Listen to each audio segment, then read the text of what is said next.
Assalomu alaykum, hurmatli obunachilar, kuzatuvchilar. Mana bugun bizdan olingan paraboloklar bilan qurilayotgan obyektimizga keldik. Qurilish jarayonlari nihoyalab bormoqda. Professional ustakalarimiz tomonidan juda ham ajoyib holatda. Mana ko'rishlaringiz mumkin. Parabolokdan yuqori bo'lmaydi, to'kilib tushadi, erib ketadi deganlar mana. Bemalol ko'raveringizlar.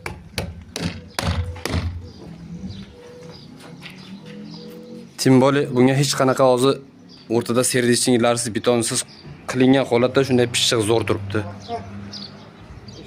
Agar mana shuni oralarida har 2 metr, 2,5 metrga bitta 10 santimetrlik serdishini qo'yib borilsa, juda ham sifatli bo'ladi.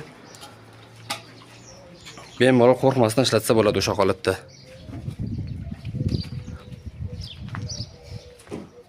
Gap bo'lishi mumkin emas, juda ham ajoyib holatda. Parabolok ustalari kerak bo'lsa ham murojaat qilaverasizlar. Ustalar nomerlarni qoldirib qo'yamizmi? Ustalarimiz sal xijolat bo'lishyapti, uyalishyapti. Telefon qilaverasizlar, topib beraveramiz, ustalar kerak bo'lsa ham. Bittadan like bosib, qo'llab-quvvatlab turasizlar, videolarni tarqatib qo'yamiz. Obuna bo'lmaganlar obuna bo'lib qo'yinglar.